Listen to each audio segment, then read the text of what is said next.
মৌমাছি বাধা দিয়েছে একদম শাটারের নিচে।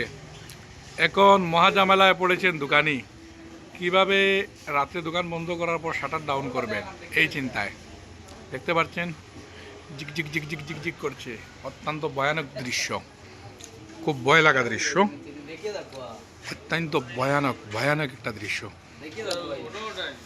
শাটারটা এখন কিভাবে নিচে নামানো হবে এটাই সব থেকে বড় চিন্তার বিষয়। রাত্রে দোকান যখন বন্ধ করার সময় আসবে তখন এই দোকানের শাটারটা যে কিভাবে নিচে করা হবে সেটাই বড় চিন্তার বিষয়।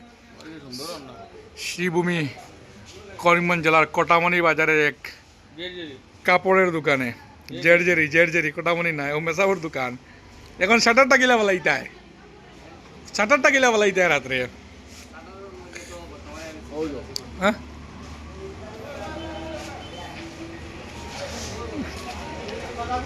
মাই গো মাই, ভয়ানক একটা দৃশ্য। এটা এটা কোন সময় থেকে ভাই?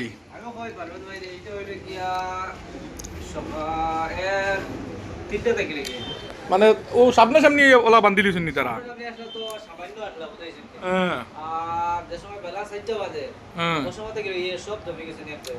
মানে বাধা দিলে না কেন আপনি? বাধা দিলে না কেন? বাধা দিলে না কেন তখন দেখলাই?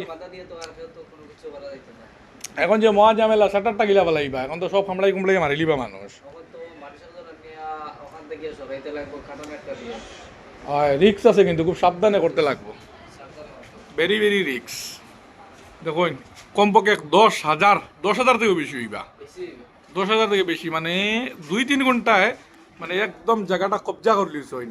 যারা বাংলাদেশ থেকে রিফিউজি হইয়া বরাকবেলির বিভিন্ন জায়গা কবজা করছইন, সেই মৌ পরিস্থিতি আরই উড়ে এসে জুড়ে বসা যে কইন এক তিলে ইয়া মানে আরেকজনের জায়গা জুড়ে লিছইন।